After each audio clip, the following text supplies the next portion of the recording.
Hey everyone, it's me, Sean Capri, and welcome to We the GamerCast. It publishes every single Monday here at youtube.com/carpoolgaming and on podcast services around the world. Thank you guys so much for being here, for telling your mom, for telling your dad, for telling your friends, for telling everybody in your message. Thanks for mailing a pen pal about We the GamerCast. I'm so thankful that you guys are here. I am ready to rock. I am on vacation. I've got a different setup here. Everything is different. It feels weird, but I'm getting a little bit ahead of myself because in case you're new, here's the deal. Every week I have sweet hangs with strangers from the internet. And if you want to be on the show, it's pretty easy. Just tweet at me at Sean Capri. Sean like Connery, Capri like the pants. And yes, I'm recording this on my laptop, which is a little bit strange. I'm not able to hear the music to kind of like intro everything because I didn't bring it with me. I didn't prepare well enough for this, but man, you get into a routine for sure. I don't know how many, we don't number the episodes here, but you can see in the podcast feed is hundreds of episodes. And I always do it the same. It's very rare for me to actually do a We the GamerCast on the road. I've done other shows, I guess, like this, but I guess maybe mostly I plan ahead, I guess. What happened here is I get to talk to Drellesh and Delroy from the community, and they're over in Germany, so time zones kind of make things a little bit more complicated, but we made it work. I recorded it here from my, I guess hotel room is kind of like a condo, if that makes any sense. We rented an Airbnb. Chelsea's here to do a wedding, so we made a family vacation of it. And things are great, man. I'm so glad you guys are here. I'm not going to spend a whole heck of a lot of time in this intro other than to say thank you to the nearly 90 patrons at patreon.com/carpoolgaming, especially our ultimate producers, Robby Bobby Miller, Tony Baker from Quest for Pixels at youtube.com/questforpixels, Dallas Ford, the co-host of The Blame Game, along with ARGO. Please support them on YouTube. Emily O'Kelly, Trucker Sloth, Johnathan Brown, whose album In My Element is waiting for you on Apple Music and Spotify. Lee Navarro, my guest last week, he's the fearless leader of the Phoenix Overdrive Extra Life team. Please join the team and support all of our ultimate producers. The links, super easy for you guys, there in the show notes. Our platinum producers, Brendan Myers, Marcus McCracken, Becky Rubin Navarro, RJ Kern, and Skinny Matt. And our gold members, Anna Argo, Cecily Carrozza, Dallas Robbins, Drellesh, Foolish Fuji, Jose Jimenez, Marcus O'Neill, Nagachaka, The Snack Network, and Mr. and Mrs. Nasty Boots. You guys are incredible. My goodness gracious. We drove to Kelowna, which for those in the, I don't even know how to describe it. Like it's in the mountains. It's kind of past the mountains, I guess. We went from one side of the prairies in Canada. We drove through the mountains. And we've ended up here in the Okanagan. It's just amazing. You got to look it up, actually. And I posted a picture on Twitter. We got a spectacular view out of our a condo. We're on the 8th floor, in case anybody was wondering. But we've got a pool. Which, why would you go to the pool? Because we've got just a stupidly huge lake out there, and we had a great time yesterday. Maybe a little bit too much sun, but dealing okay with that. And just grateful that we could come out and do this, man, and grateful that my family understands that this podcast thing is hugely important to me. And Chelsea took the kids and went to the grocery store, and she went to go pick up her mom, so we're going to be hanging out with her a little bit later on, but created some space in this small area that we're not really used to, like this kind of hotel-ish space for me to do this. And just feeling grateful for that. And also, my heart is full because of the conversation that you guys are about to hear. I just had it. So we're doing some time travel stuff here with Drellesh and Delroy, who met up at Gamescom and who really met first through the Discord. And thanks to wonderful friendships that we've all been connecting with over the years, certainly with the Trophy Room with Badbit and Mr. K-Step over there, Kyle Stevenson. Our friendship and having our communities kind of meet each other. Now we're going to be focusing a little bit of our conversation on Gamescom, the Backtrackers, which is our video game book club that we're going to talk quite a bit about the first portion of this conversation with, and where Gamescom can go. And probably the biggest thing that I love about this conversation is just the focus on friendship and relationships and how video games are just kind of the thing that get us started, and what wonderful people we've been able to meet on this journey of ours. So I'm not going to waste any more time. Why don't we jump into my wonderful conversation? I hope you guys enjoy it with Drellesh and Delroy, D&D.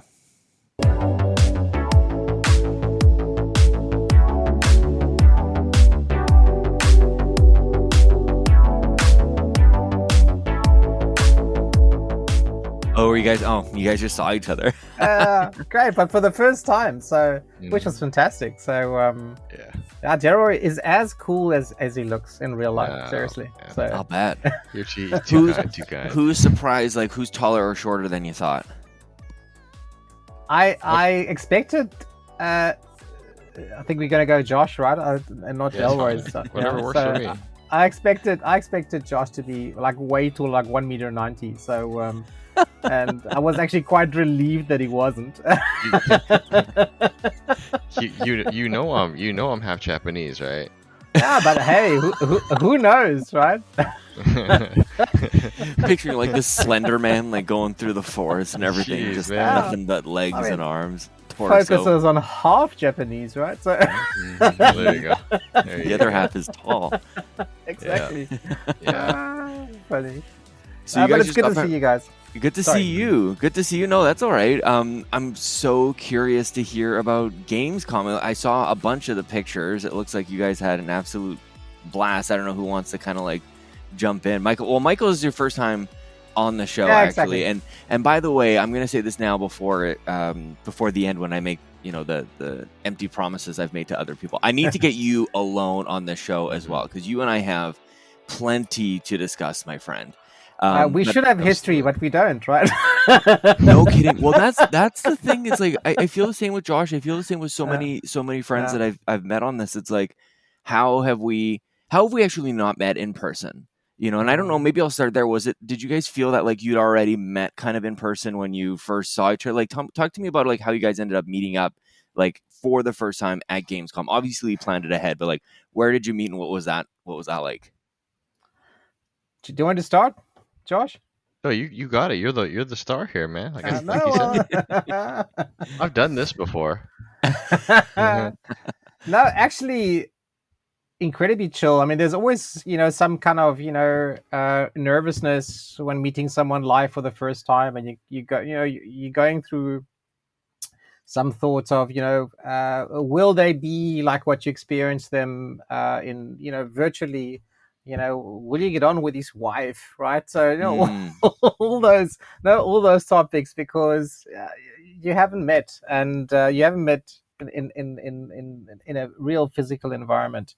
And let's be honest, right? Meeting at GameSpot is like it's a neutral ground, but it's a stressful environment, right? There are thousands of people, right, wanting to see games, and within that crowd, you're trying to find each other. And I think we struggled for about 20 minutes to kind of, get hold of each other per se. And we send each other, maps where we are and where we're standing, and I'm on top of the escalator, next to a specific booth, and then you realize there are like 6 escalators going up to that floor. So which one are you talking about? So that sort of thing. But I think immediately we just clicked. I mean, it's almost like, that whole kind of thing that was happening in your mind, all those thoughts and all that fear, and the feeling of perhaps not being adequate, that disappeared. It's like, when two people meet and you don't really have much to say, or you don't need to say a lot in order to keep a connection going, or to develop a sort of artificial connection that is there. Hey man, and with Josh, I feel like, you know what, we could be silent for like 20 minutes, 30 minutes, but be totally in tune with each other. And I think that's what I really appreciate about Josh. Yeah. And Josh, you guys ended up connecting, if I'm correct, this is through the Backtrackers. Like that's kind of maybe some of the history. Where before that, like actually, I think, Josh, we got into your kind of like intro story. Michael, did you find us from the trophy room? I feel like that's kind of like where everybody kind of comes from. That's exactly it. I was pranking you, actually. And it's basically, of what Badbit was doing, of what Joe was doing, because he's always talking, shit in brackets about you.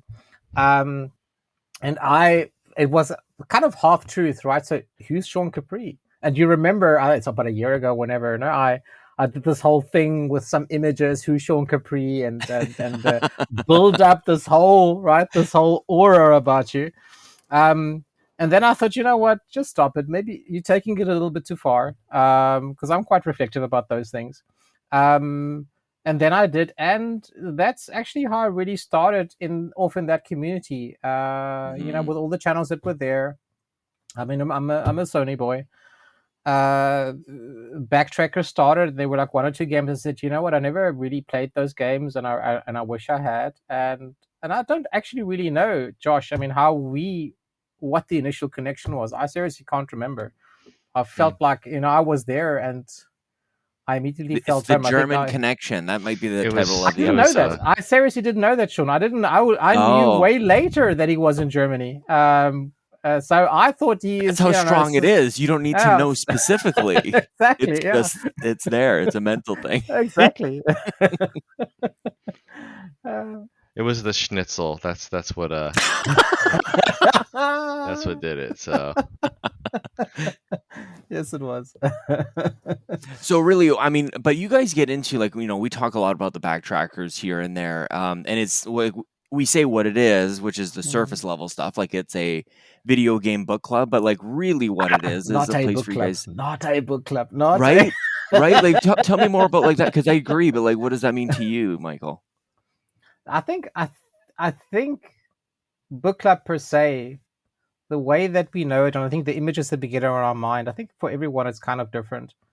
And for me, it's like, the old ladies, with a cup of tea and a cup of coffee, right, getting together. I mean, the heydays of a book club was when even Oprah had her book club, because then she had like a major following, and we discussed about the book and our insights. And I do feel that game adds just another dimension, adds another level in there, because it's an interaction that reading doesn't bring along, right? Where we're experiencing other dimensions of the game. And so I think that it needs a better name, right? Because there are many more dimensions than just, as I said, reading some lines and reflecting, how those lines resonate with you.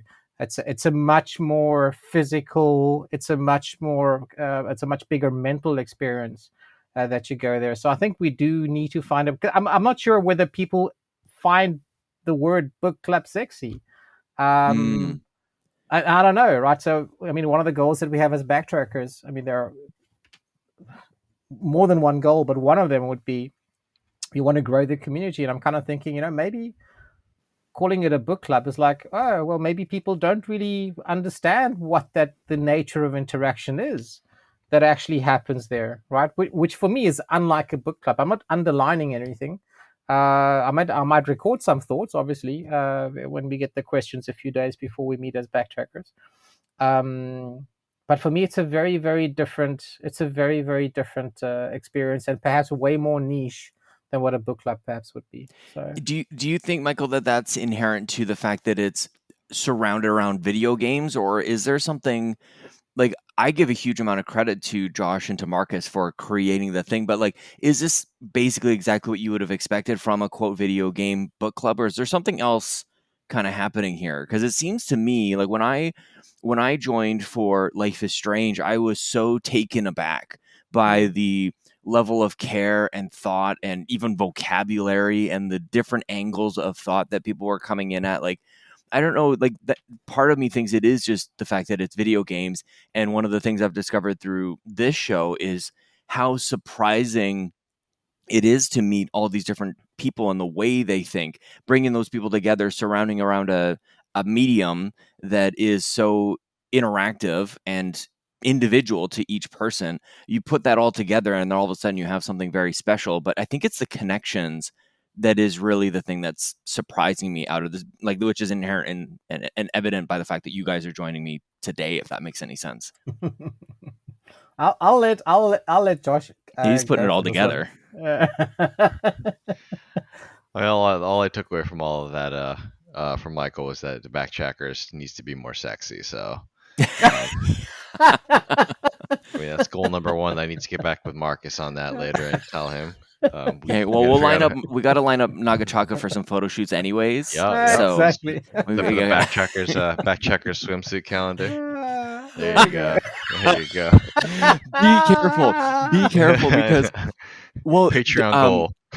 the thing is, Josh, it's great to have you back on the show today, because I think it was the last time, because I think I had your wife on before since, but you and I talked about, wouldn't it be amazing to have a video game book club? And then I went, well, let's just see what happens when the community takes this on. Like, this was a very purposeful thing for a variety of reasons, one of which is a time thing.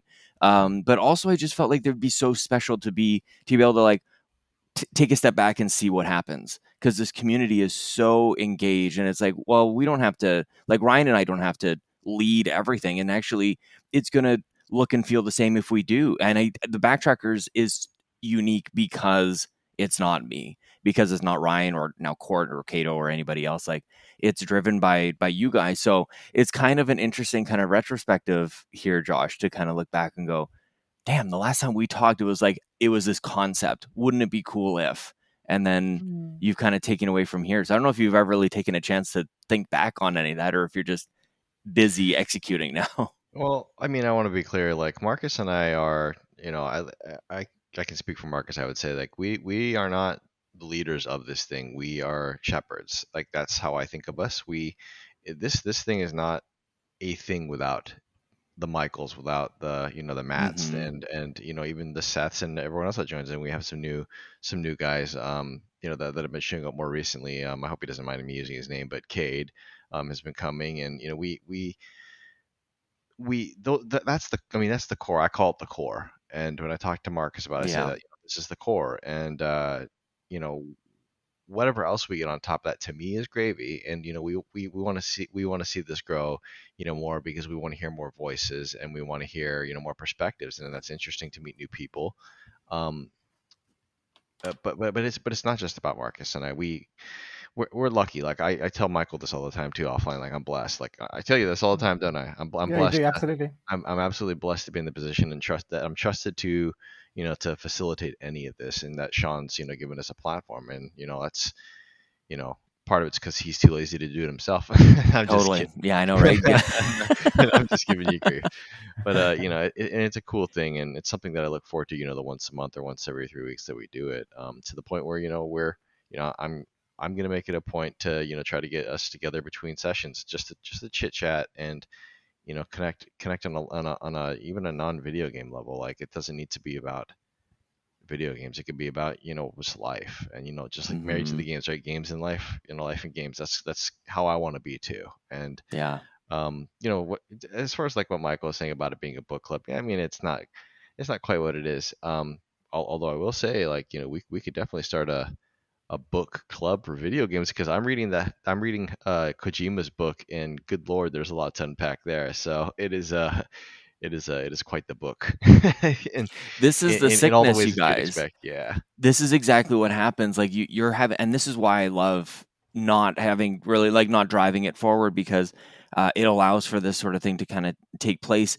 I would never have imagined a sort of meetup kind of thing, like, where you have like your specified dates where you're going to talk about the game, but even before that, you're going to have a scheduled kind of like, let's just get together and chat. That never in a million years would have been on my mind, because I would have been kind of already at my limit as far as like what I can pour out. But like, so I don't know, Michael, if this is sort of getting into delegation and leadership that I'm sure you and I will talk about in our next conversation. But it's like, it's so gratifying to just see like this group of people come together and meet and play video games. The other side of it is, I wouldn't be able to play the game, like all the games. I've gotten to maybe like one of the games that was Life is Strange, and kind of just like biding my time. Although the rest of the year, I don't know how you guys are feeling about this, Michael. Like, the rest of the year is a bunch of, I mean, Splatoon's coming out, The Last of Us Part 1 is coming out. Like, we're starting to hit this like final quarter of the year.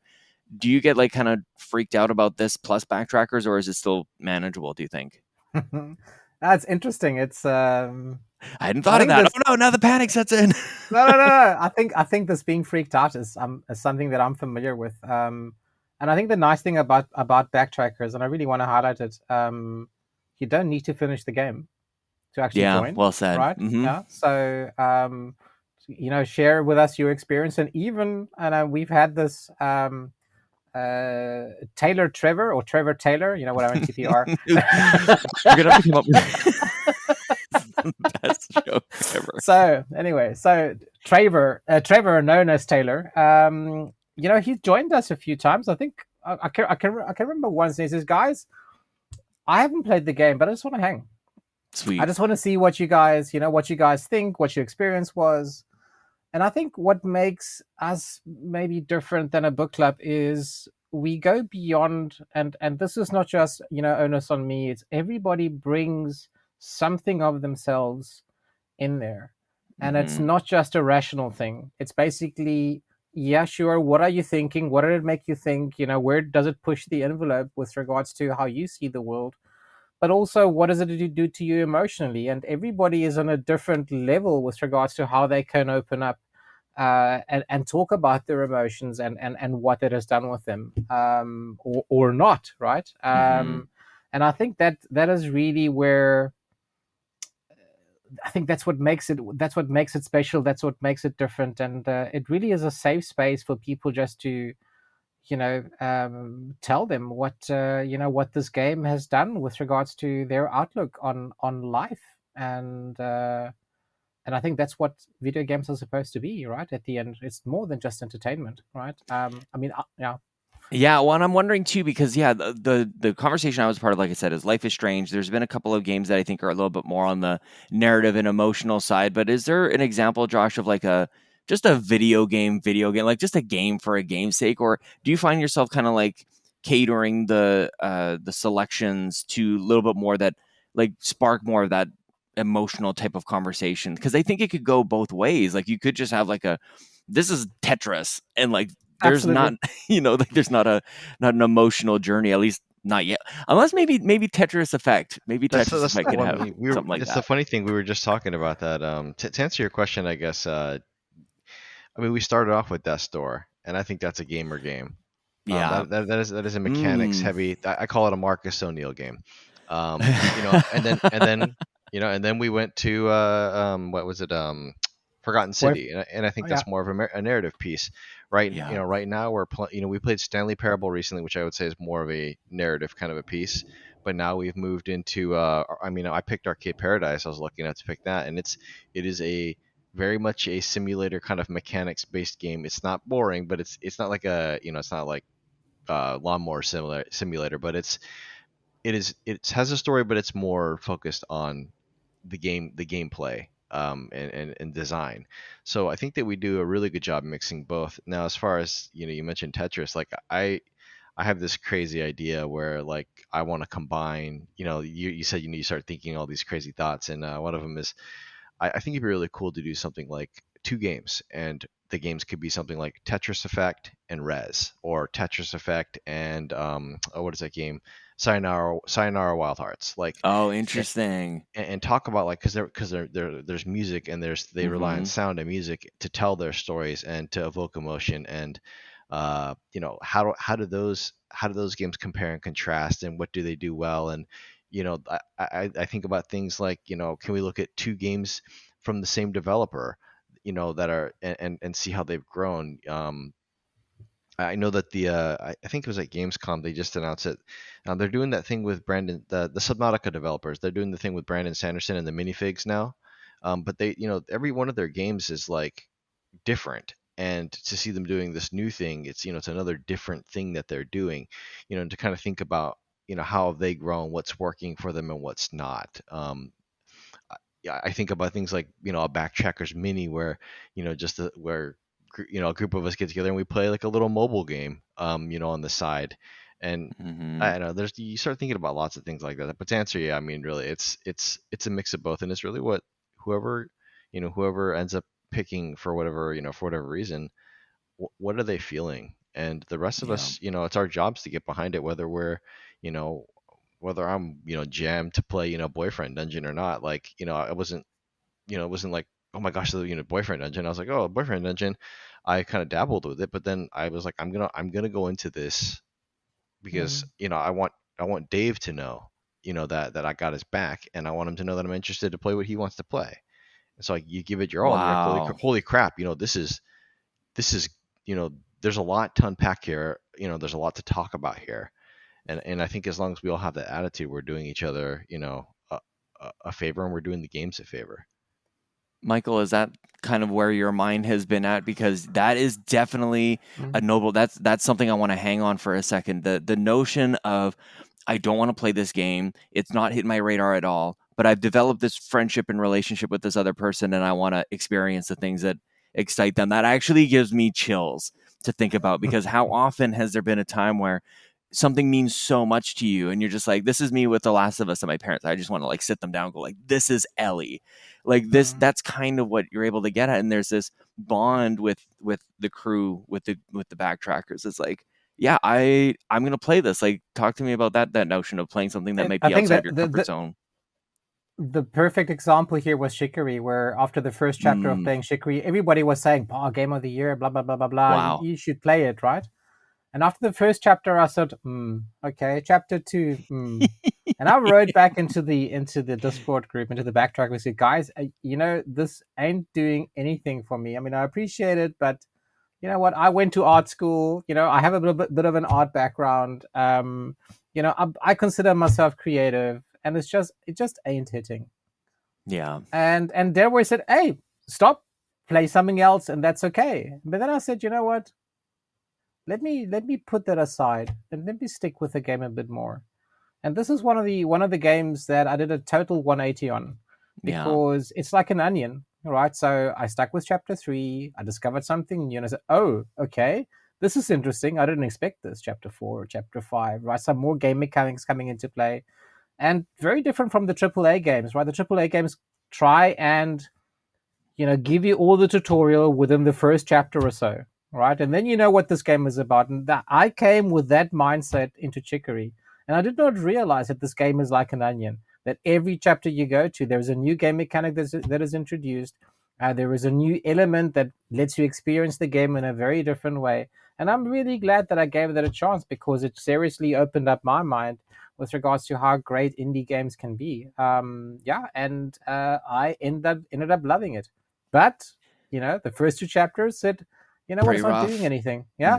So that's what Backtrackers does, right? So, well, and this is the thing, when I only had the one experience, but even just kind of like reliving this through you guys here in this moment, it's like, it's a different side of the coin. It's as far as like the content that I'm creating with Ryan and Courtney and the team, it's a little bit more like review based. It's a little bit more like, this is the latest thing that's happening. So it feels like, for me, and whether this is right or wrong, it feels like there's a different obligation, which isn't to a person. It's not to a friend. It's to the game, or perhaps even to like the audience, and far down the road, to the whoever provided the code or whatever. The obligation here, if I can even call it that, doesn't even sound like the right word to use, but like the connection to complete the game is much more organic and lovely. Like it to play it for somebody else, to look forward to the conversation with a group of friends. Like it's so nicely self-contained. It's not tainted by anything else that comes along with kind of content creation.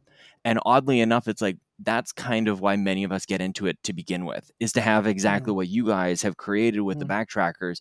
Many of us do that, but it's the audience. It's the, I don't know, like it's not as personal, which is a huge reason why Ryan and I really wanted to focus on, okay, well, that's always going to be an element of it, but where does community come into it? Because to me, that's much more fulfilling, and probably even like sustainable, and maybe even gratifying to anybody who gets to be a part of it. I think you guys are an excellent example of this. I'm getting chills. Like now I need to just, what's the current game? What am I missing out on right now? What are you guys playing, Michael?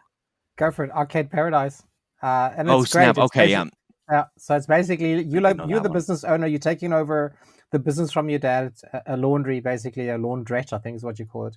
And your love for arcade gaming gets started somewhere, and you start changing your father's business without him knowing. And it's all about running a profitable business, playing arcade games, and making that a reality. So that's the way that I would summarize at least the journey that you're on.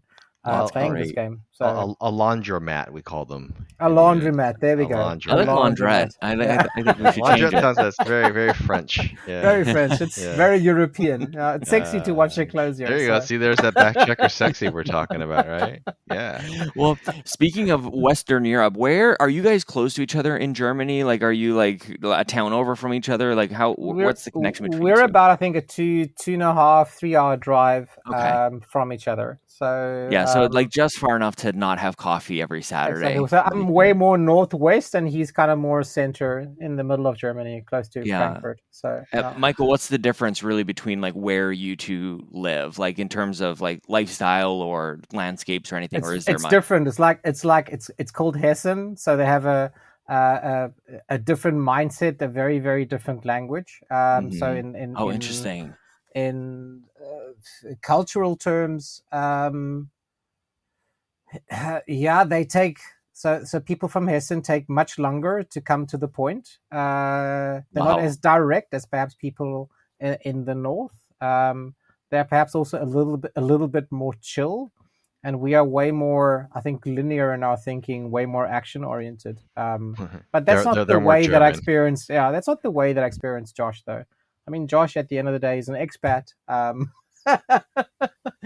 And he takes many, and he's not American. He's not a typical American. And I'm also say that Bree, the way that I experienced your wife, Josh, also not typically American. The thing that she didn't do was like to say, "Hi, Michael, so nice to meet you." So you know the typical, right? The typical thing that I think American stereotypes would do. So that was not Bree at all. So no, there's not a bone of a shard of phony in her. She's very real, and so what you see is what you get with her, and no, she's great. She's great, and you know, I'm blessed to have her. Like, can you imagine like dragging your wife along to Gamescom? Like, you know, most people's wives or, you know, husbands or whatever, their significant other that's not into gaming is not gonna do that. And she's, you know, my wife's had you know, Bree's had 5 hip surgeries and, you know, all this, and she's, you know, we're walking around on hard cement for, you know, for 12 hours, and she's just a trooper.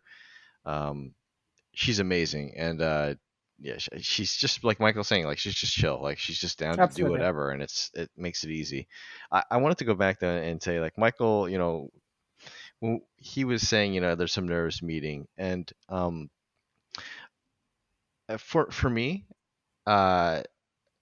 as soon as like Michael wrote me and we finally connected, and like he said, it took about 20 minutes, and we met in right in front of in the retro kind of area, exactly in the arena. Yeah, and so he's like, you know, just turn around behind, you know, and it's like turned around and I saw him, and he just you know, walked up and gave him a hug, and as soon as I gave him you know, as soon as we you know hugged, it was just like things are cool, like to me, you know, it's just like this is my dude.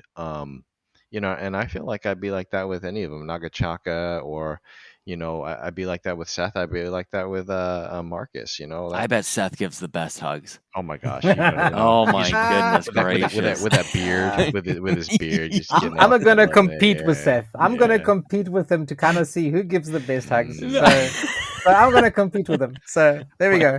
It's a challenge. I do want to say, like, you know,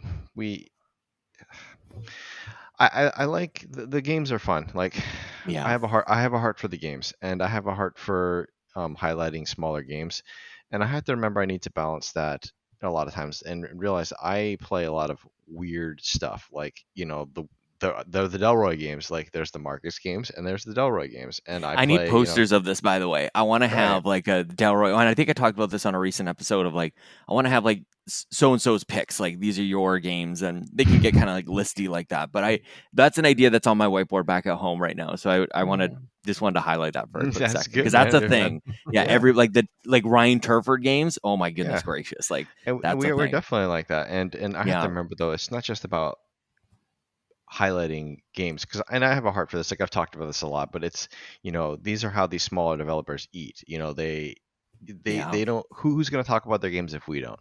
And you know, I want people to experience the things I have, like Chicory. Like, Michael never played Chicory, and I played it, and he gave it a chance, and it's not, you know, it may not be Assassin's Creed, it may not be The Last of Us, but it sure is a heck of a game.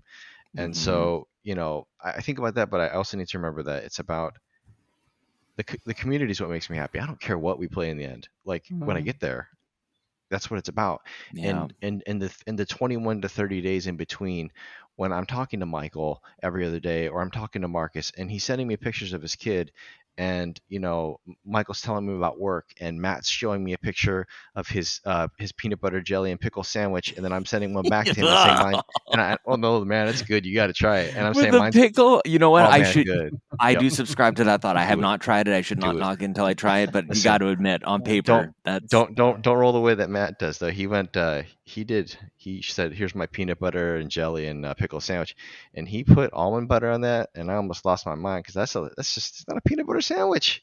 what the heck You is know? that? Yeah, Yeah, almond no, butter, I'm with man. I go regular ingredients. That's okay. Okay. Yeah. Does the type of pickle matter? Like, if you got Yep, like dill gotta be a pickle, I'm dill. imagining. Just Gotta be a okay. dill. Not And going, let me okay. let me just tell you too. The pickle, it needs to be the little ooh, what's that? The, oh my, is that a pickle? It can't be like, yo, this is a pickle sandwich. You know what I mean? So just make little hint of pickle. Gotcha. Ooh, what's that? Pickle. Yeah, Okay, got but it. anyway, the point is, it's the time in between, and that Yeah. is like, I mean, that is so, like, it's incredible. Like I tell Brie all the time, like, it's, she's familiar with, with their families too, because I talk about all these, like, I know these people, and so like when Michael Yeah. was telling me, uh, or he sent earlier, it was kind of awkward. Like, this is my dude, I know him. Like, he's my brother, I know this guy. So, it's always gonna be like that.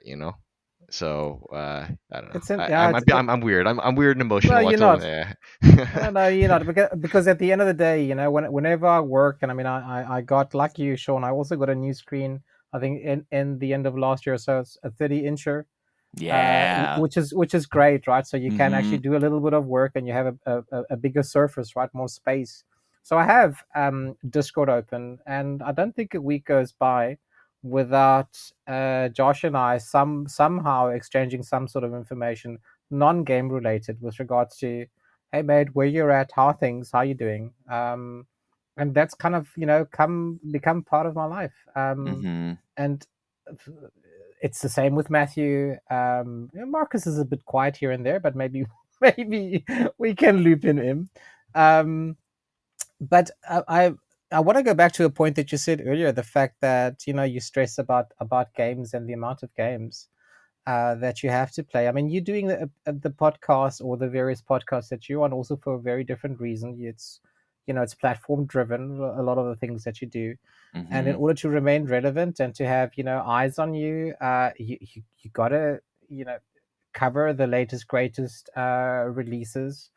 And for me, in this journey, so I'm a 68 model, which means I'm 54, right, turning 55, right, Yeah. next I'm a year. 68 you model. I love it. It's so good. I'm gonna use that. Yeah, but it basically means I'm freeing myself of wanting to play every game or experience as many games as possible, because time wise, being a father of a 12-year-old, being a husband, being self-employed, looking after my own clients, working on weekends and whatever, that's not easy. So I perhaps think, maybe out of all the pack trackers, I don't have as much time as many of them, in brackets, need to do, or have, engage in, because I just have other areas that need my focus and need my attention. And so for me, it really is breaking it down to the 3-4 games that I focus on throughout the year, that I hope we haven't lost Josh, by the way, that I want to get the most of, right? So it's going to be an RPG. It's going to be Mhm. something or other that the backtrackers suggested and played. So something that maybe went a little bit under the radar. And that is going to be it, right? So I Yeah. just finished The Last of Us Part 1. I know the game is, I don't know, 10 years old or whatever. Mhm. Did you play the But now, PS4 remaster? exactly, and now it Yeah. was the right time for me to play it and finish it. Yeah. Yep.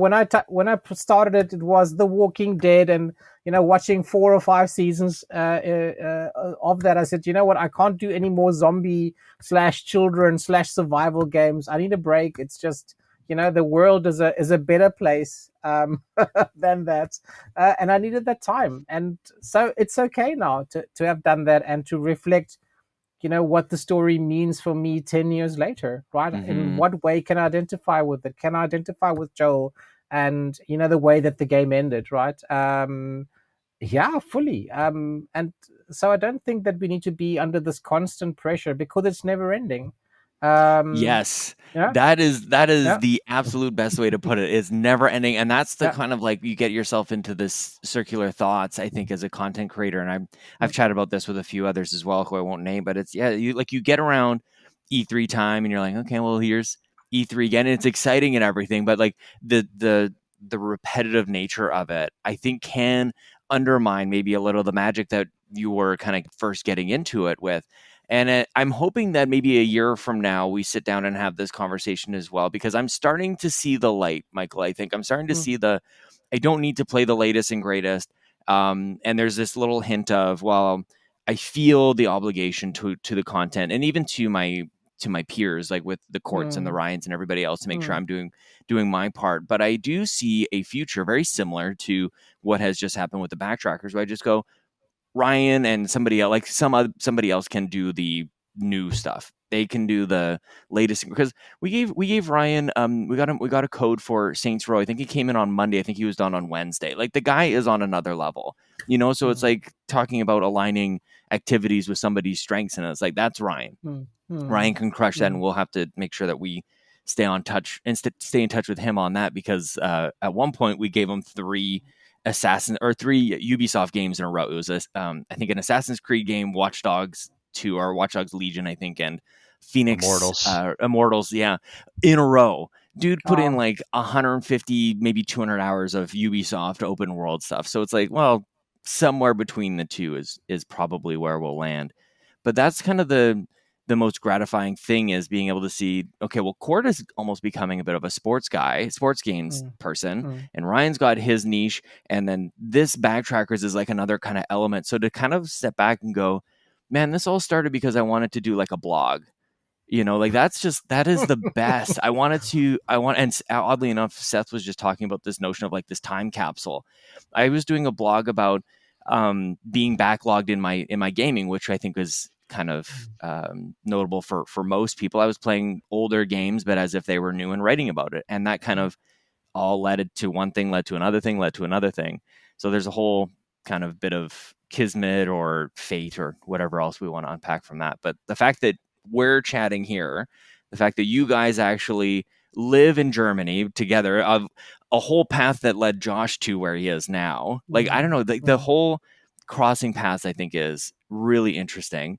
But where I'm going to is kind of back where we started. We're doing a Pulp Fiction thing here, because I want to go back very cool. to Gamescom, if it's okay with you guys. You Yeah, guys sure. meet up, and Josh, like, have you ever, like, yeah, being somewhat new to Germany, it's not like you could go anytime. And the last couple of years, I don't think anything was happening with Gamescom. This is the first chance that you'd really be able to go. So talk to me about identifying Gamescom's coming up, and maybe this is a thing that you could actually attend this time. I mean, as soon as I heard that I can go, it's the one conference outside of E3 now that I haven't been to. I've been to TGS actually in Tokyo. We were lucky enough to do Mm. that. Oh, I've snap. Yeah, I've been to a bunch of PAX since the beginning, in PAX PAX Prime, or whatever it's called now, West. I've been to South by Hmm. Southwest. I've been to a lot of these kinds of shows, retro gaming shows, but I wanted to go to Gamescom. Um, I mean, it was gonna happen as soon as they were, as soon as they were allowing bodies in that building. I was gonna Yeah. be there. And COVID be darned, I guess. But we didn't get it. That, yay, which is good. But Hmm. I it was a no-brainer. Like, it's bucket list stuff. Now it's now it's hopefully E3 survives, and we can do E3, and maybe Evo, and Hmm. maybe international, even though I'm not into that that scene, but just to go and to do those things, to see communities kind of get together is what I'm about. I will say, like, with regard to Gamescom, there was hundreds of thousands of people there, and it is crazy how not crowded it feels. Interesting. So, like, TGS was much smaller when I went. Like, it was much smaller, but it was insanity. Like, just Yeah. there were so many people. It was like being in a Japanese train station. Like, it was like being in the middle of Tokyo, and it was nuts. PAX is unbelievable. Like, just how many bodies are in there just in close proximity. And um, but Gamescom, it's big, but it never felt like ultra crowded. Like, even Michael was trying to get in and he was trying to play some game. I can't remember what it was, but he's like, "Hey, I just want to go in and see this." And they're like, "Yeah, okay, but it's like a 3 hour wait." And he's like, "No, I'm not doing that." The You Lies know, of P. That's what it was. Liza P. Uh, Yep, Liza P. Oh uh, man, 3 hour what a wait. highlight. Yeah, and he's like, we're not, I'm not doing that. I'm like, yeah, it's kind of ridiculous. But like, you would have never known there's a 3 hour line at PAX. There's a 3 hour line. Believe me. Just Like, looking at him. yeah, I mean, yeah, there's a 3 hour line. So, but yeah, and What's the difference? How do they do that? Are they like hiding people in the basement, or what do they do? I How want do to you- just say I want to call it German ingenuity, German Ingenuity. engineering of lines, right? Exactly. Because it's like the Americans are like, they don't even know what they're doing, man. It's like, it's people running around everywhere. But Mhm. it felt very organized. Some planning Yeah, is how they I, do it. Yeah. I wanted to speak just a little bit to Gamescom quickly in terms of and I think big shows in general. hmm. My heart's in the smaller games, so I like to visit the indie booths and the smaller booths, and we spent a lot of our time there at Gamescom, Michael and I and Bree. And I think like the bigger games of the show were games like Lives of P. They there weren't, what you saw kind of at opening night live was kind of like, you know the high end quality of like what you would get.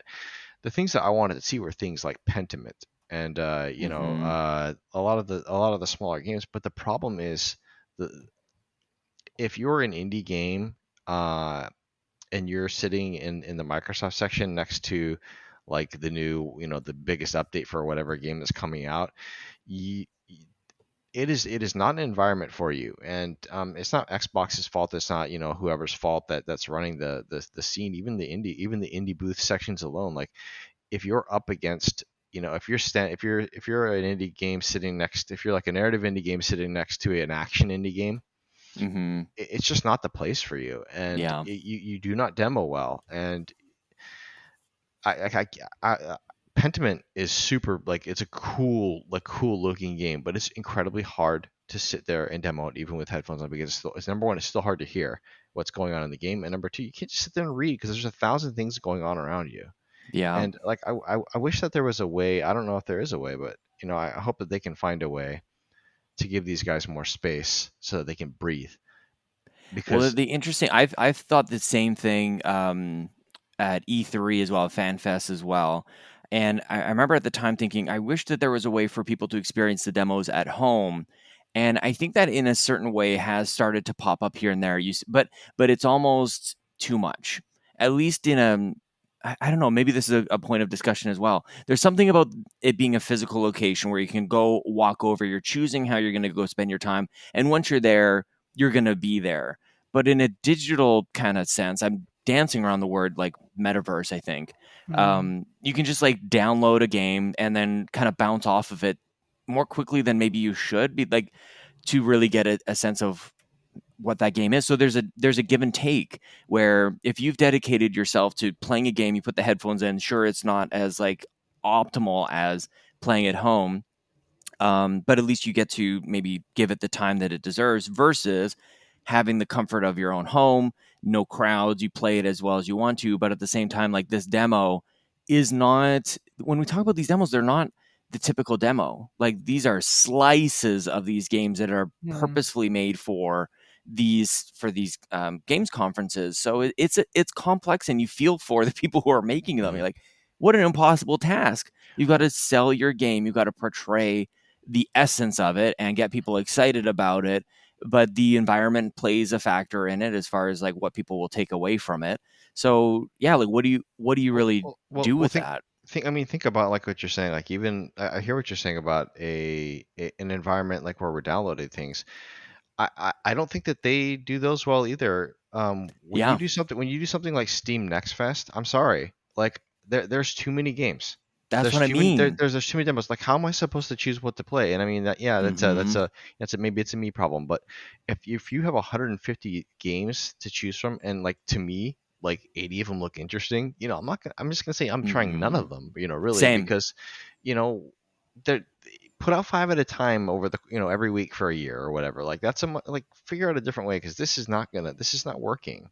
Like you putting 50 demos out at a time for me to download and try and giving me a week to do it it's just not the way.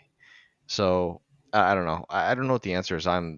People are getting paid a lot more money than I am that actually work in the business to do this stuff, and I hope that there's more thought given to this, both in person where we're invested with our time and our butts to be there, and also at home when I'm sitting on my couch and downloading things.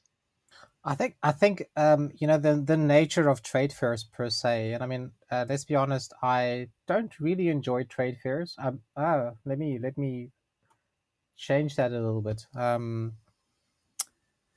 I've been involved with trade fairs because I used to work for press, and coming to Germany, one of my first employers was actually the third biggest trade fair, which is here in Düsseldorf, where I live worldwide, right? So I used to do tons of work for them, so trading with their staff. So once I became self-employed, I did a lot of intercultural training and communication skills training with their staff together with, and this was a wonderful benefit, interview a lot of the exhibitors, depending on the trade fair. So not only gaming, because Düsseldorf doesn't do gaming, so Cologne has so their competitors, right? Düsseldorf and Cologne are close to each other, and so the press gets an amazing treatment, right? So me just having that press pass and having the luxury to interview a lot of the exhibitors, the time that they spend with you, you get the real pure VIP treatment. And then there is the crowd. Yeah. Because what is it's got to be like 100-to-1 ratio almost. Exactly. Like how much press versus how many people are there. Yeah, big time. Exactly. So the way that we experience the product or the service that is offered is totally different. Yeah. And I think that the gap between press and crowd, or private visitors, that needs to be shortened in some way. That specific distance. And I think that is the challenge. And I don't think that the trade fair per se in open space in dealing with how they're going to communicate. I mean, to be honest, some of those stands, depending on who the exhibitor is, it doesn't cost hundreds of thousands. It's close to $1 million, right? If you want a big stand and something like that. So marketing budget is, it's extremely expensive. THQ stand was the biggest. It was unbelievable. THQ was? Yeah. Yeah, it was unbelievable. Yeah. So, and they spend a bucket load of money, right? Just to be there and kind of have that brand. The whole thing of, what does it take for the right light stand construction? You can imagine it goes into the hundreds of thousands, the high hundreds of thousands of dollars or euros if you're in Europe. And so I think that the role that the trade fair has, and I do believe that Gamescom is not changing yet. They're just glad they're kind of going back into the way that things used to be. Mm-hmm. But the nature of trade fairs, the way that we actually show product, the way that we engage with an audience, that needs to be rethought, because the business model per se is not going to be sustainable, right? The next corona or the next new virus is around the corner, and we all know that the trade fair industry was one of the industries that truly suffered because of corona, because people couldn't gather. There were so many restrictions. And so we need to find a more innovative way. And I think part of the element, what you're saying, Sean, is going to be part of it, right? The fact that we need to engage with the end user in a much more intimate way than we ever thought we needed to in the past. And how we solve that, how we do that, maybe new technology helps us do that. So I don't think it's the end of the trade fair, but it's the end of that, space, just to buy space to engage with, whoever the audience is. I think that is gone. I think Yeah. the distance or the various ways of dealing with press and consumer, that needs to perhaps be a bit more uniform, be a bit more closer together. And for me, sorry, my time is too Mm. precious to sit in the line for 4 or 5 hours Right. to play 5 or 10 minutes of a game. Well, Sorry, yeah, well, I sorry. mean, even look at who's there. Like, look at the emphasis the companies themselves are putting on it. Sony was not at the show at Hmm. all. Yeah. Like Nintendo wasn't at the show outside of a few like random things here and there. Like their presence was incredibly small. The biggest exhibitor, like in terms of name, was Xbox, but I think that the biggest presence there was the Embracer Group's stuff. Yeah. They had a blowout for AEW, that wrestling game. I guess they had one for like a full wrestling ring there. They had a gigantic Oh my screen gosh. demo showing Outcast 2. Liza P had a gigantic booth. SpongeBob was big there. Like all of their stuff, they were like the biggest like exhibitor there. And so you think about that, like it used to be the big three, and Hmm. now it's THQ Nordic.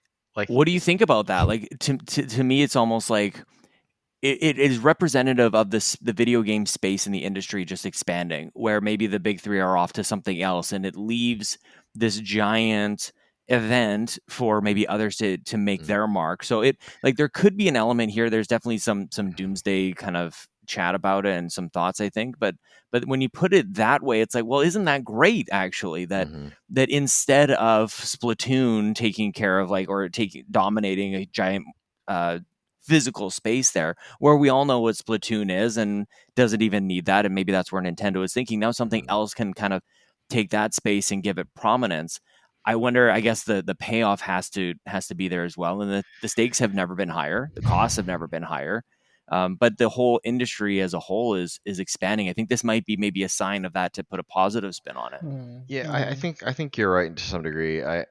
I think that the bigger companies have found that they don't need to like engage in this way to communicate with their customers, and the smaller companies, are saying, well, if you're not gonna take the 300,000 people on the ground, we will.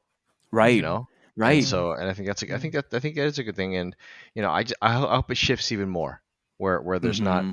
there's not an embracer with 125 development studios, where it's just a show of real small, Right. double A kind of things, double A and Hmm. smaller, the small stuff, where they can actually shine with 300,000 bodies there. Because you know what, people are going to show up, you know people are going to show up to Gamescom whether Sony's there or not. And it's That's like what I there was wondering. yeah, Hmm. because Sony is the big thing here in Europe, and it's weird being like someone who primarily plays on Xbox and Nintendo, but um they them not being there didn't impact the show at all, like in any Absolutely way. right. And so Um, and I have a lot to think about, say about Sony and their way that they communicate anyway. But like yeah. their styles changed quite a bit. Um, but if they don't feel the need to be there, I guess I don't feel the need for them to be there either, and neither do 300,000 other people. Wow. So yeah, I don't. I hope it shifts in a good way. I like the positive outlook though. That's good. I mean, Sean, something that maybe you don't know, in Düsseldorf, so the town where I'm probably closest to, so I just live outside of Düsseldorf. Used to live in Düsseldorf since coming to Europe for most of my life. Well, at least most of my time in Germany. So Düsseldorf has the biggest Japanese community in the whole of Europe. So there are streets and there are specific sections within the city that are totally Japanese, right? That's awesome. With regards to That's so so, cool. I didn't know that. so they're like a major Japanese garden, and they have like the Japanese New Year celebration here, which is huge, with the whole city's invited to, and they have a very very big presence. But to come back, something that Josh said a little bit earlier, we need to seriously be wiser with regards to as publishers, as game publishers, wiser with regards to marketing, and really um, sketch out what is actually the journey of the end user with Hmm. regards to how they engage with our products, and what are the moments of connection, and what I say, the moments of love, and love where love can be built and can be expressed and can be seen. And trade fairs have missed that point, right? We need to get over the point of waiting in the queue. I know we accept it, but waiting in a queue for 4 or 5 hours, or Josh, your experience with wanting to play some indie games, putting your headphones on and not having the space to actually concentrate and be engaged with the product. That is something that they need to figure out already on the drawing board, knowing that if these are the conditions, how can we actually ensure that the end user has the best possible experience when coming in contact with a product? And they have not done their homework. They've just used classical media that's available to them, and it needs some sort of rethinking and reinvention. We've moved on from that, right? So marketing should not be done as in the past with a shotgun approach. Well, Sorry. I'm curious on the numbers of Gamescom really kind of blow me away as far as like you talk about hundreds of thousands of people. This is orders of magnitude larger than E3. And I love having this conversation centered around it because E3 so often gets the chitter chatter and in some ways drives the direction of how we promote, or as consumers, how we consume the marketing of these things. So it's interesting on a number scale, because I think the volume of people who pile on into Gamescom can tell us quite a lot about exactly what we're chatting about here. And there's going to be different kind of like segments or strata of people and their engagement of it. And you're going to get different types of things out of an event like Gamescom.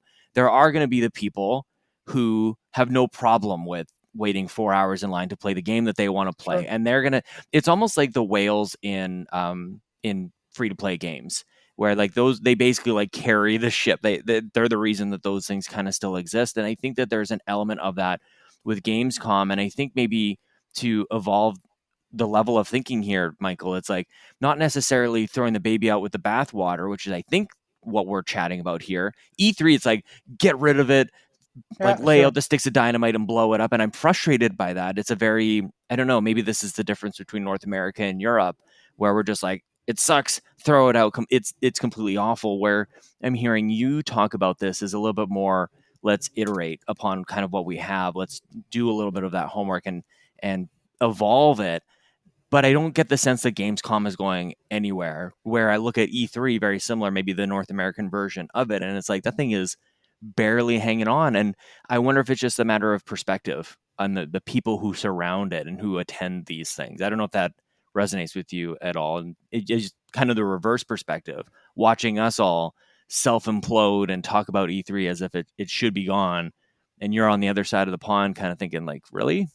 Gamescom's great. I think you're totally right. The fact is, are the normal event organizers thinking outside of the box, thinking how do we need to structure this in order to still be relevant in 10 or 15 years? And I think that the world is changing, right? I think that the war in the Ukraine has shown us that the whole supply chain has been interrupted, and I think that trade fairs are not unaffected by it, to be totally honest. And so it needs that, I think, the new blood, the new thinking. It needs the new generations to come in. And to be honest, right, if I look at how my daughter interacts with game and how she gets her information, she's a 12-year-old, right? It's very different from me as a 50, almost 55-year-old. It's very different from Josh I think Josh, I'm sorry, 37, 38, but somewhere there, right? 38. Almost 38. There you go. Yeah, 84. And we need to, involve the younger generation with regards to how do they communicate, how do they engage, how do they find their information, and how can trade fairs, still be relevant, considering this is how information is gotten by the next generations, because there needs to be Mhm. some bridge to that. And I Nobody think is that's saying the that. journey. Yeah, Nobody is exactly. addressing who the actual target audience here Exactly. is. So we're just Everybody's a doing the marketer. things. Mhm. Exactly. We're just doing the things the way they'd be used to, That's and the so old funny. classical way. And for me, it's I think, yeah, Gamescom is great, but a lot of things. Yeah, I'm not saying. I mean, Josh, please don't misunderstand me. I don't think doing things for a quick buck is the way to go anymore.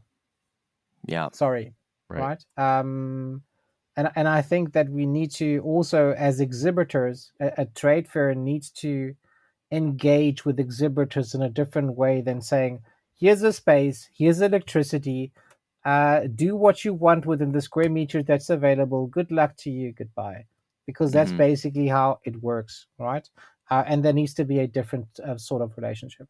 So You're saying that making a quick buck shouldn't be everything. So you would say that raising your hardware by $50 2 years Oh, into a dang. generation. well, there we go. Yeah, It really is 2 years. That's the thing that's so crazy about PlayStation. It's like we've been in this for a while. I continue to forget how far along. Maybe the pandemic has something to do with my perception of time, but yeah, like these aren't brand new consoles anymore. Maybe the lack of supply also plays into. It feels like they just came out, but they've been out for a bit. So very interesting. Well, you guys, I want to turn the corner as we start to close out here, but we talked a lot about the kind of the essence of and the importance of Gamescom. Maybe we'll close out by talking about some of your favorite moments, as maybe challenging as part of it was. Josh, maybe I'll throw it back over to you. Like, what are your key takeaways from Gamescom? I saw tons of great pictures. It seems like you guys had an absolute blast of a time together. But maybe we'll close out by some of your highlights. Tips for Gamescom: bring your own drinks, because you'll end up paying, €5 for a 20 or 500 milliliters soda. That's what we did, Mhm. and make sure to do it. I would probably bring your own food too. Although Michael and I and Bree shared some good falafels, so that was fun. Comfortable shoes and all that. As far it's just typical trade show stuff for that. But like as far as takeaways go, I'm glad I went. Yeah. But I'm not glad I went because it's Gamescom. Sure, it's nice to check it off the list. It was more nice, and I mean this bottom of my heart, see Michael. That's the highlight. Yeah.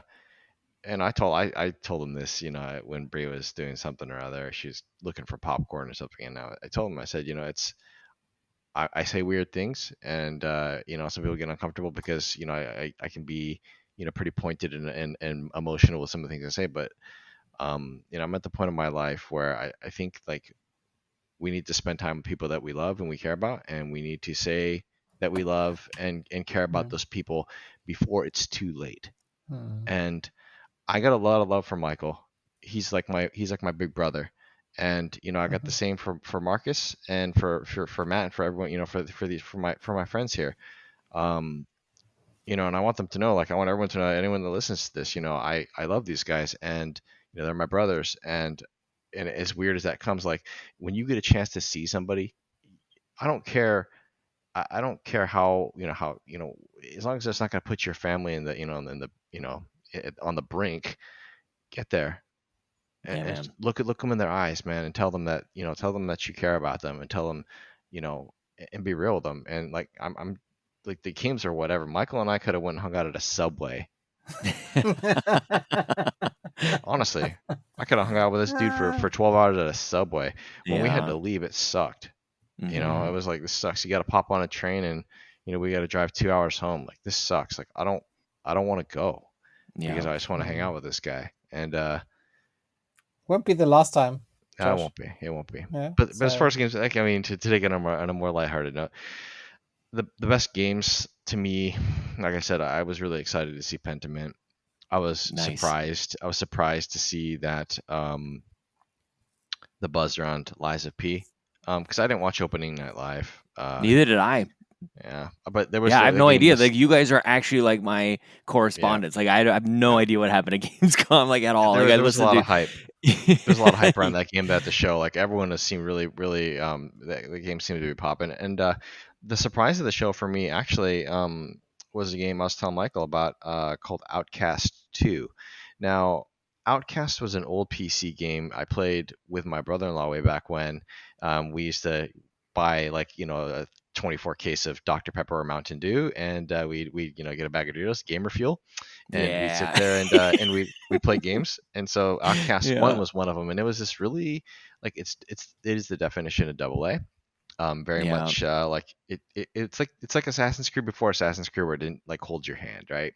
Mhm. And this game, they remade it for the Xbox One and PS4, and now this is the sequel.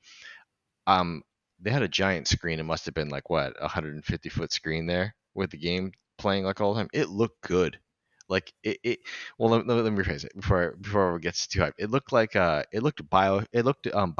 good. So before you actually played Biomutant, Yeah, that's I know what it what you looked like. mean. Yeah, So okay. I'm expecting that quality of game. So it's gonna have its flaws, just like the first one did. But if you Yeah. go in, you might find something you love. And I was shocked at that was the most shocking game of how it actually looked. How Yeah. about you, Michael? I can only but second that. So first of all, as Josh said, I mean, the reason that I went to Gamescom on a Friday, because I would have gone on a Saturday, because we had World War III at home because my daughter is school on a Friday, and she said, "You're going to Gamescom without me? How could you?" Blah blah blah blah blah blah blah. So thank you, Josh, for accompanying me at least to the merch hall, where I could get some T-shirts for my little one to say, "Hey, you weren't at Gamescom, but Daddy bought you something."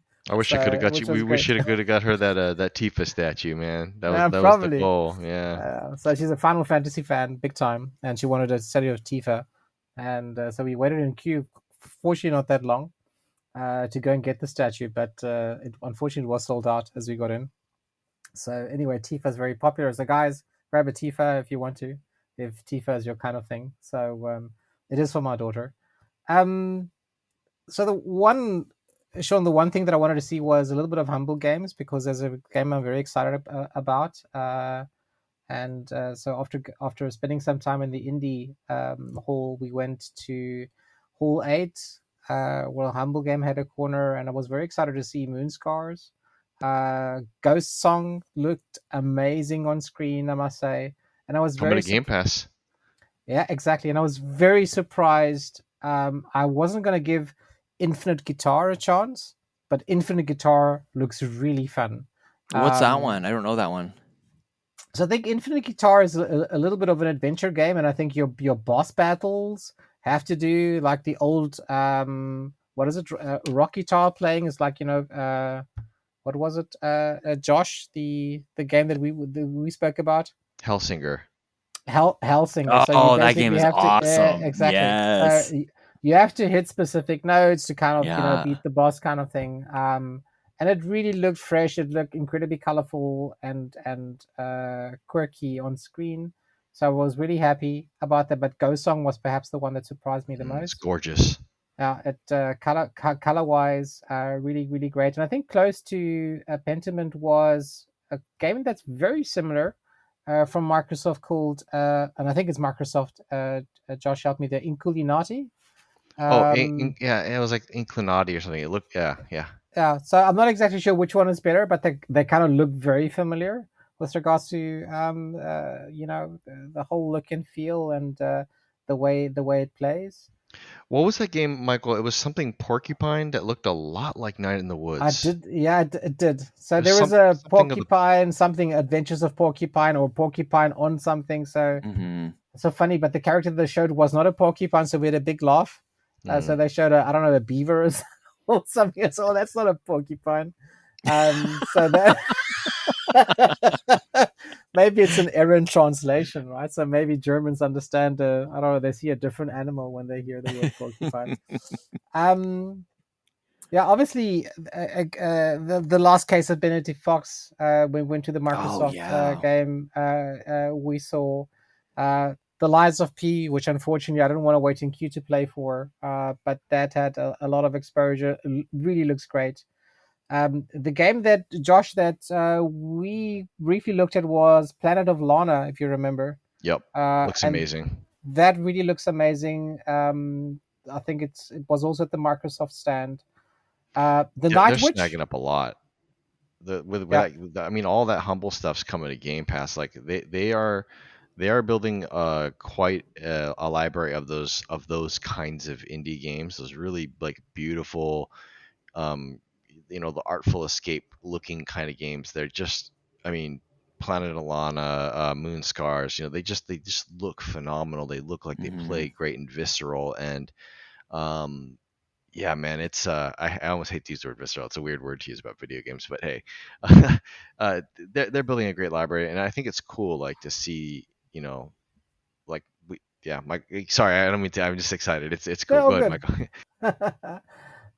Then Team 17, the Night Witch, they showed the Serpent Rogue, which we look good. We didn't say there was an after show party at night for Metal Hellsinger, where they would have individual or different rock bands, I think, that actually play the music or give the music in the game. They were going to have live concerts. So we also missed a wrestling match. They were gonna have like some two AEW wrestlers there to do like a exhibition match. So it's wild. The other one was Plion was there with a System Shock, the System Shock redo. I don't think it's a remaster. I think it's a redo. No, I never played the original one, so it's one of the things that's on my backlog, like forever. Same. Yeah, so maybe I want to get into some System Shocks. Sega was there with Sonic Frontiers. Not my type of game, but Sonic Frontiers was there for those who wanted. I'm so intrigued. I don't know if I'm a day one on that one, but it's like it's got my attention in some sort of weird train fire disaster. That's a Red Boxer gameplay game. Yeah, I don't know. Yeah, I'll be watching it. Yeah. And then for those who have, I mean, my little one watches a lot of anime, so unfortunately, anime games also kind of wander onto our consoles that we use here. Demon Slayer, Soul Hackers 2, which I think you guys know is one that is getting a lot of attention. Callisto Protocol, which we didn't play, but I think we could see a demo on. That had a big presence. And I think Joe's Bad Bits, I think, biggest.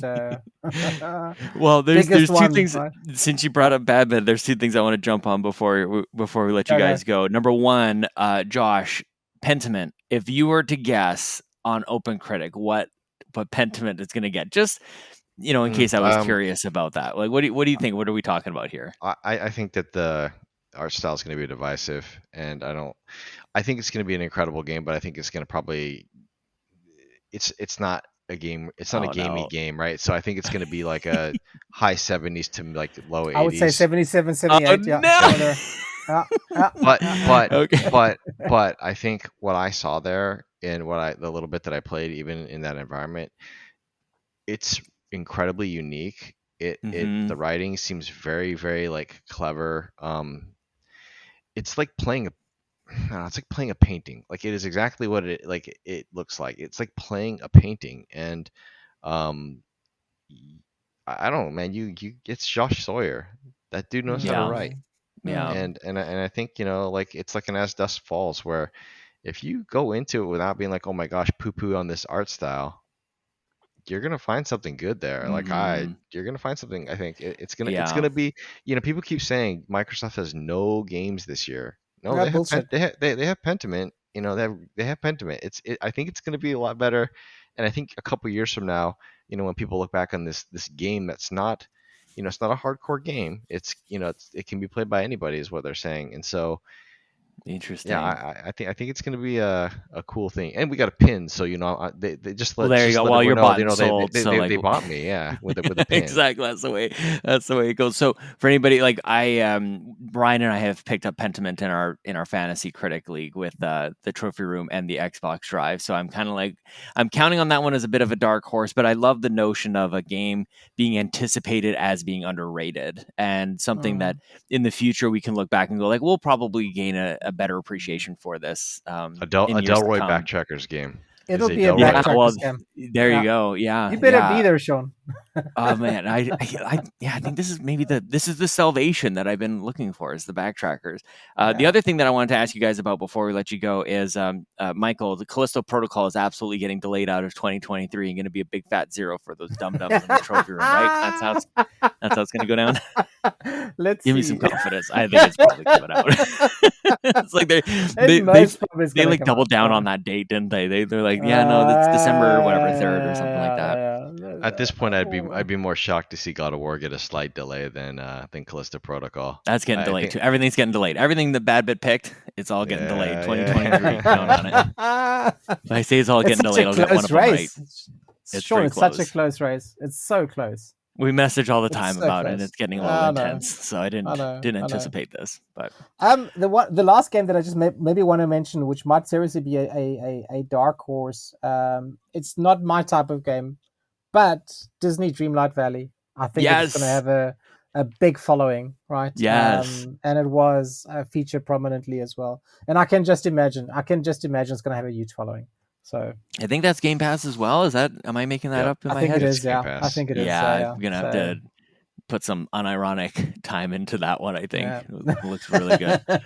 You guys, we've kind of we covered the gamut today, talking about games and backtrackers and community and content creation and friendship and all of the different things. I am so grateful that you guys have connected. You found each other through video games and just Discord, and then you actually got to meet. I couldn't agree more, Josh, with the notion of, if you have the possibility of like going to meet somebody, be safe, of course, but take that moment, especially before it's too late. That really, really resonated with me. Nothing is guaranteed. Tomorrow is not guaranteed. So love making the most of every moment that we have. You guys are incredible. Do you want to tell people where they can find you? You guys don't really have a podcast or anything, but do you want to make yourself known out there, Michael? You're mainly in the Discord, I think. You can reach me on the Discord, but Drellesh has been a game that I don't know, that was given to me back in the 90s when I played some AD&D. So if you want to email me, you're welcome to email me at drellesh@gmail.com. Quite Nice. easy. So and otherwise find me on the Discord. So please feel free love to it. interact. Eventually, I might reply immediately, but eventually I will reply. So no message will go unanswered, but don't spam me. I have no doubt that no message will go unreplied, Michael. That's very good. awesome. And Very Josh, second time on the show. Great to have you back, my friend. Thanks for Thanks. just everything that you do with the backtrackers. You guys put obviously just a tremendous amount of heart and thought into it. You're keeping the community and the group in mind. You're just leading by example on a number of different ways, and I'm forever grateful to you. Do you want to let everybody know where they can find you and message you or ask you questions or any of that stuff? Sure. Obviously the Discord is I'm Delroy in the Discord, and I think I can't remember what's my Twitter. I think it's at Hopdoxy Gaming. I think I go by on my Twitter, and I post dumb food pictures and pictures of cereal and various travels that we've done. So it's not really a gaming thing, but if you want to you want to give me a holler, I'm there too. And who knows, maybe Michael and I will start a podcast about German and American in our hijinks here. So there I you see go. it. Right. I can see it. Definitely. Absolutely. Well, don't skip out on that cereal-centric content. I think the world needs a little bit more cereal stuff. Maybe it's an Instagram Fruit Loops, thing. I'm not Fruit sure. Loops, that's where it's Oh at. my gosh, yes! Oh man, I skipped over a cereal. We haven't had a good cereal topic in a long time. You guys from Canada over to Germany, thank you so much. This has been so much fun to chat with you. And Michael, we're having you back. We're going to have a classic solo episode because That'd be great. We've got about 4 hours of stuff to talk We have about. lots of history to catch up on. Yes, So. yes, we certainly do. Thank you guys so much. This has been an absolute blast to hang out with you today. Thanks, Sean. Thank you, Sean. Thanks, Josh.